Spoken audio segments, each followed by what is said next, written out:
Yes, it has been an interesting week with having the kids here. I am ready for my children to go back to school, but I got one more full day. I love them little suckers, but oh my goodness, you all, I need a day. I need a day so bad. I was just telling Jenna, which some of you heard, I literally made them create a contract and sign their own contract today about who's going to play with which color basketball. We are to that point right now, losing it. But as far as tonight's call goes, it's going to be full of awesome information, especially if you're new or you're coming back into things again. It's always a good reminder, always a good thing to have on your mind, especially as we get moving in the right direction, because this topic will hit home and be important no matter where you're at and whatever side of progress you're getting. No matter how old you are, it's going to be a very important piece of the puzzle. But first, we're going to go through some announcements, so that way you guys are all set there and you know what's going on with everything, what to expect. We have some new things coming down the pipe, which is always exciting. So first and foremost, all of our check-ins are caught up. They are good to go as of right now. So that will be all good. We are doing great getting back into the swing of things, you guys. A number of you have really committed to getting back into things this week, and I see it and I am proud of you. So way to go. Reminder, as much as it stinks and you don't want to maybe do it this week, if you have not taken pictures or done your stats this week, do it. You're gonna want to refer back to them at some point. You're gonna want to do a comparison. I took pictures on Monday and I hated every second of it, but I did it anyway because I'm gonna want to look back at those pictures later to remember and compare and make sure that I'm making the progress that I want to make. And it's going to make me feel a lot better in 2 months when I've been busting my butt and I don't feel like anything's changed. And I'm going to look and go, oh my God, things have changed. I promise you, you will not regret taking the pictures. So please do that if you have not done it yet this week. And it's always just for you, which is great. So that works great. Let's see. Please continue providing feedback on programs. This is extremely helpful for me. A number of you are great about like rating how hard a program or a workout was for you. Some of you add in comments for things that you swapped out, or if it was great, or you really like felt the burn, or maybe it wasn't super hard for you. Like, please keep providing that honest feedback on those workouts. It helps me gauge on how difficult I should make them, if I need to make them harder, and like put in some more compound movements or anything like that. It just really helps me keep on improving them. So keep on providing those input for me. That would be amazing. And then also if there's anything that you like, don't like, if you're confused on how something works or suggestions that you want to see things done, put them in there. I'll take them all, and that way I can keep on making it a better experience for everybody. So that would be fantastic. Next programs to expect that are coming down the pipe. I want to give you some realistic dates that I'm really trying to shoot for, based on what I'm doing in my life to make sure that I can give you the best experience for these programs possible and to get you set up in time for, summer and all of those good things. So, the stress reset program, I'm planning to have available for registration come mid-February, but it's going to launch mid-March. Reason being, I'm going to be totally straightforward. I'm going on a horseback riding trip with my mom and my daughter the beginning of March, and I don't want to put you guys into a program and then me have to leave for 4 days. That's not fair to do to anybody. So I wanted to make sure that I was back and ready to rock and roll with you all when that gets going. So that's why we're going to start mid-March instead of the beginning of March. So that stress and reset program is going to be amazing if you feel like you're somebody that's super high stress, always kind of edgy, like kind of clenches your jaw or always has your shoulders up in your ears, struggles with a lot of gut distress, hormones are maybe a little bit crazy, all of those things and more. It's going to be really helpful to help reset all those things. It's going to come with certain habits. It's going to come with specific calls. It's going to come with specific nutrition type habits, workout type habits, that kind of thing. It's going to be very, very, very helpful. It's going to be a lot of the things that I have done and put all the pieces together that I have done to help heal all of my stress. So I'm very excited to provide this program for you. So like I said, it should be available for registration come mid-February, and then it will be ready to rock and roll for us to get going into mid-March. I'm looking for it to be around an 8 to 12 week program. So that's what it's going to look like for us.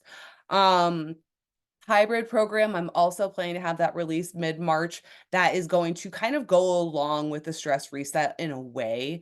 But it's going to be really, really specific to help optimize ladies working around your hormone profiles and how to really optimize performance at different points in the month, when we should pull back, when we should push more, when we should do different types of things to help really just optimize that performance and how your hormones are fluctuating through the month. It's going to be a really cool program. I'm really excited for it.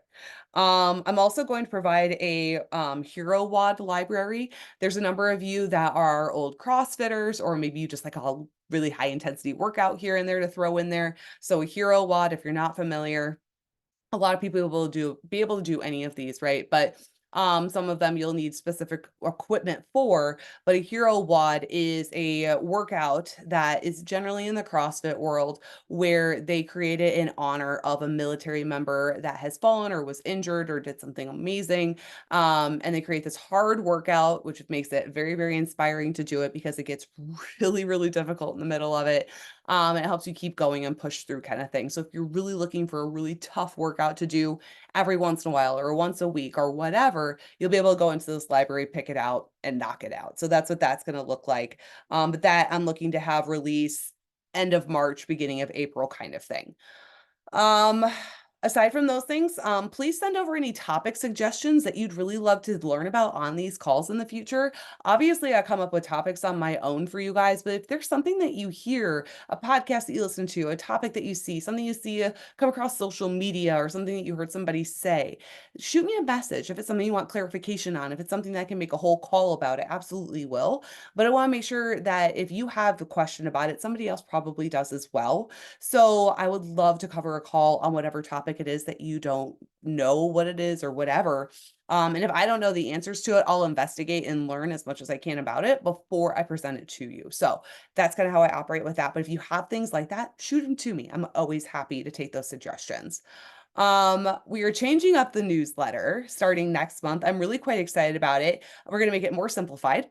We're going to have a coach's corner, where there's going to be a coach's tip, a coach's favorite something, a coach's suggestion, a coach's favorite recipe, whatever the case is. And that's going to be what that is. There's also going to be like Team NH Fit favorites that are in there, more specific things. They're just going to be more helpful. So I'm really looking forward to that. That's going to be our next newsletter coming out on February 1st. So yay for that.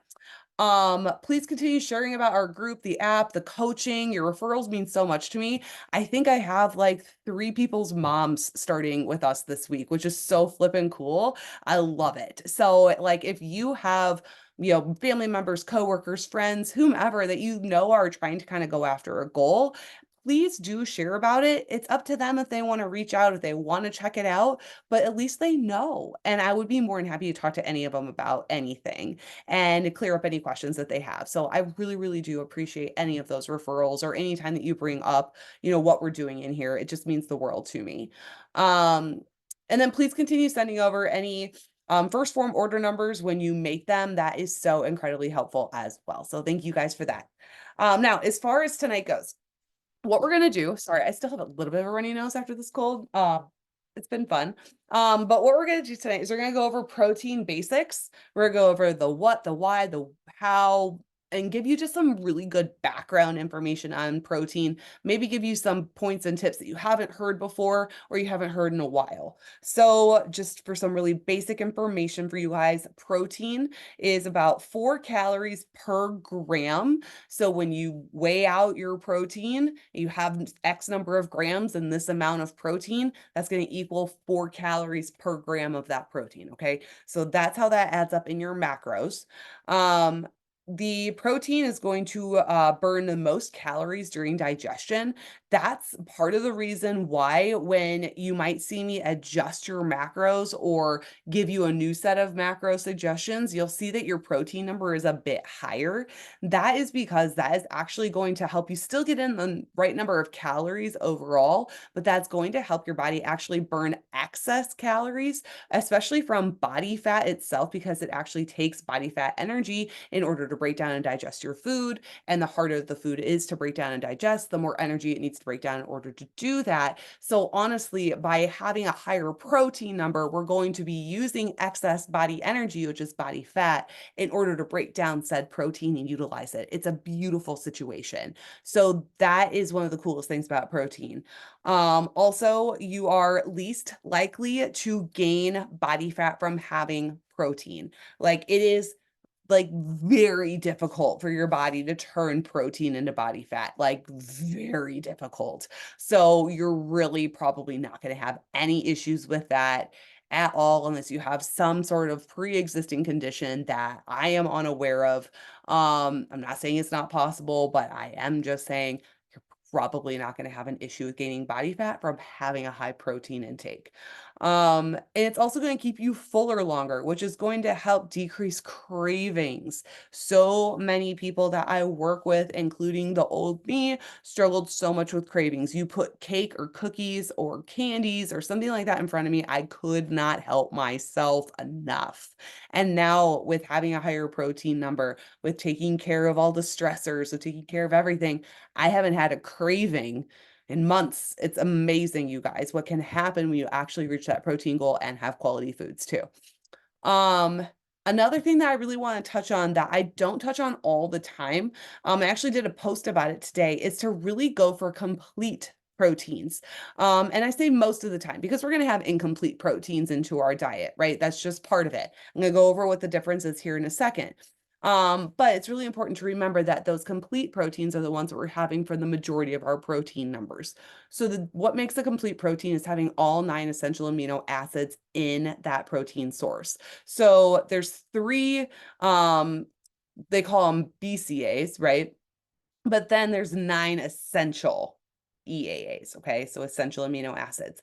And we need all 9 to actually do muscle protein synthesis, which is muscle building. That's very, very, very imperative for us with all of the goals.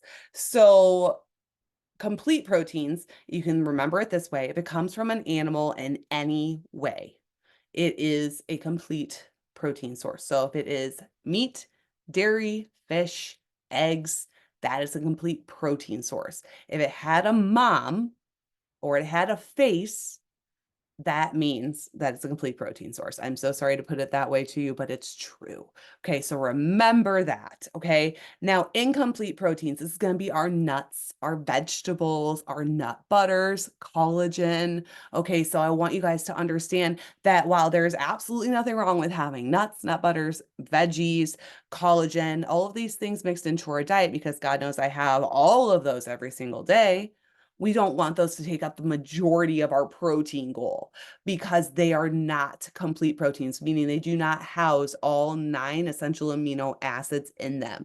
Now, it is possible to create different combinations that are very specific of different vegetable and grain sources that will give you a complete protein source with all the different amino acids, but it is very difficult to put together that combination on a daily basis every single day. So I don't want you to depend on those incomplete sources to bring up your protein number, which is another reason why if you get to the end of the day and you have 30 grams of protein left, I don't want you hitting that with 2 scoops of collagen. That's not a complete protein source. It's a great thing to have for a number of reasons that we'll get into another time, but it is not a complete protein source. And if our goal is, overall health, if it is fat loss, if it is body composition change, if it's strength, anything like that, we need to be getting that from complete protein sources as much as possible.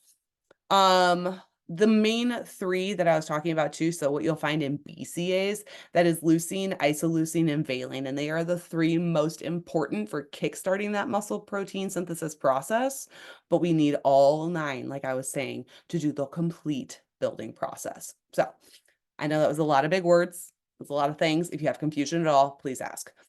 Now, how much protein should you be taking in? This will vary a little bit for people, but the general guideline is 1 to 1.2 grams per pound of your ideal or goal body weight. Some of you are a little bit higher than that, some of you are a little bit lower than that, but most of the time I put you right in that range. That's an appropriate range.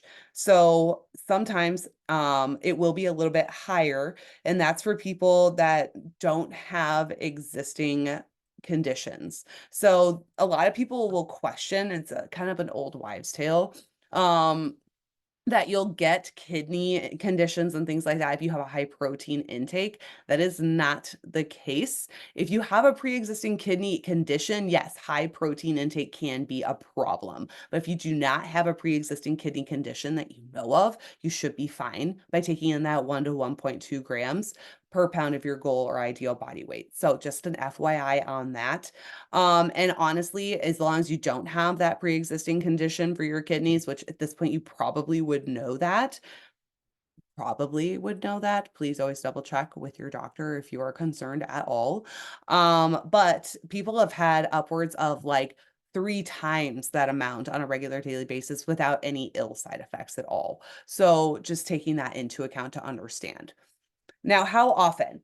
I would suggest taking 30 to 60 grams in at each meal if possible. The reason I have such a large range is because we have a large range of humans, right? So some women have a body goal weight of 110 pounds because they're 4'11", right? Not saying if you're 4'11" that you have to have that goal weight, but I'm also just saying that we do have women that have a very small frame and that is an appropriate goal weight for them. So clearly, me telling them to have 3 meals a day of 60 grams of protein is probably not going to work, right? But otherwise, we have people like me who are right on the thicker, taller side, and I have a protein goal of 175 grams. So taking in a few meals worth of 60 grams at a time is going to be really suitable for me. So that's why that's really important to understand why that range is there. Now, that range is also there. So 20 grams is the approximate minimal threshold to turn on muscle protein synthesis. So even at snacks and such, I'd really love to see you taking in at least 20 grams. It's not absolutely imperative that you do that every time. It's what you hit at the end of the day that really matters. So if you're hitting your total protein goal by the end of the day, you've won. That's great. This is just little things.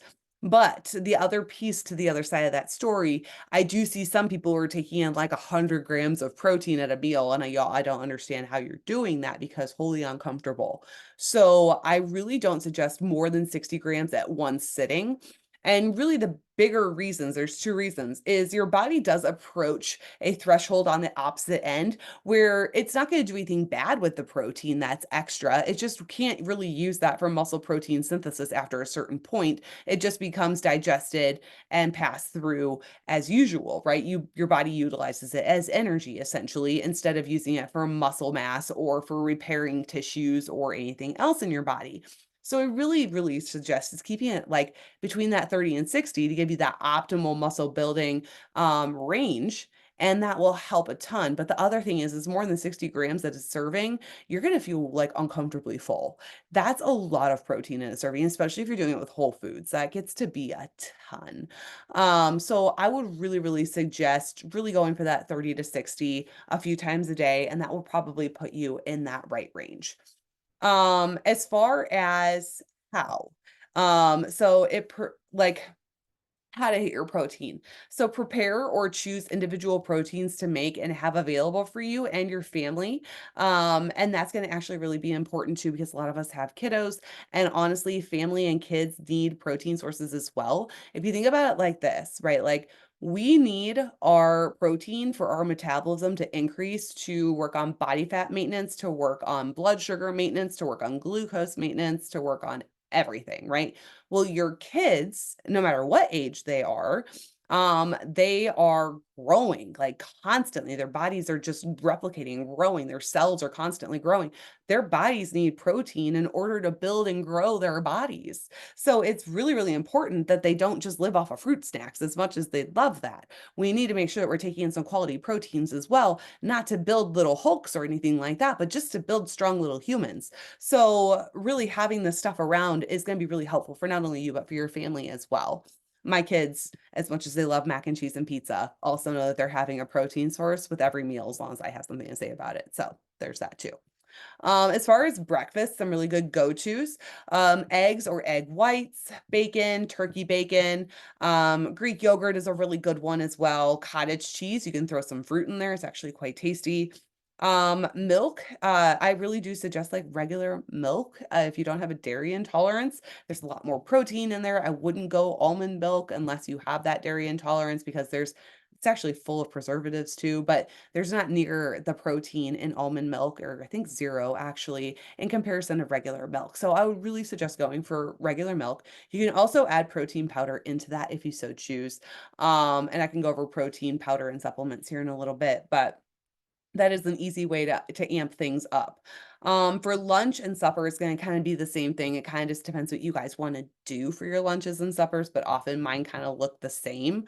So I usually prep up plain chicken, plain turkey, plain beef. Maybe I'll do steak strips, or maybe I'll do a roast, or maybe I'll do plain ground beef, something like that.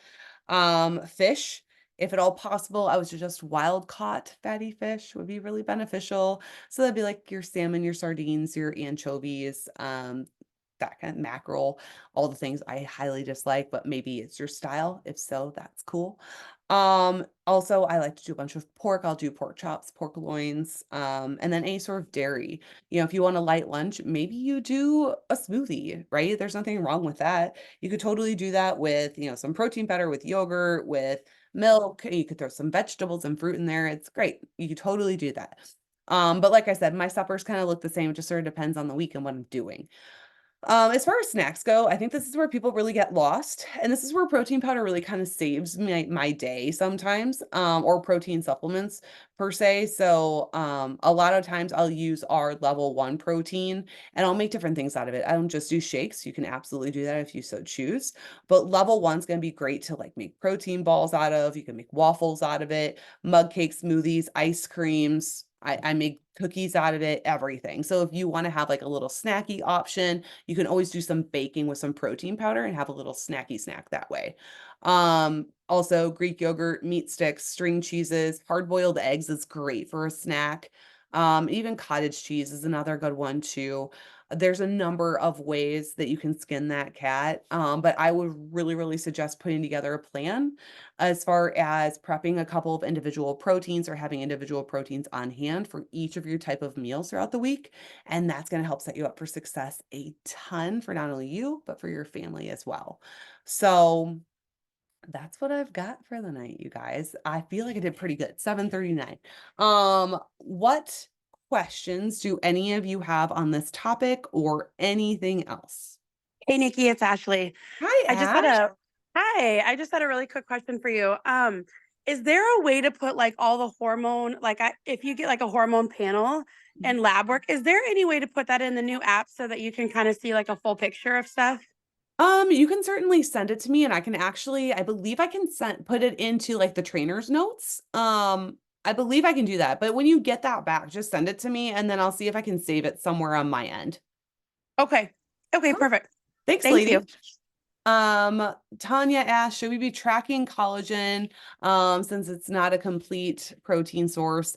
I kind of leave that up to you guys, honestly. And the reason that I say this, okay, I want you tracking like your peanut butters, your nuts, your things like that, because those are not only protein, right? Those are mostly fat and carb sources and such as well. When it comes to collagen, I personally do not track collagen because it's literally straight 15 grams of incomplete protein, at least first forms collagen, right? It's delicious. It's great. It has a number of quality jobs. I do not personally track it because going over in protein is not going to hurt me, and going over in incomplete protein that is just protein is not going to hurt me. So if you guys want to track it, you can, but I don't require you to track it. So hopefully that kind of makes sense as to why and what to kind of do moving forward. All right, guys. Well, if you think of anything afterwards, please feel free to message me anytime, you know that. And I'm gonna let you all go so that Shay can read Black Beauty to me. So that's gonna be exciting. I'll chat with you all later. Have a great evening. Bye, everybody.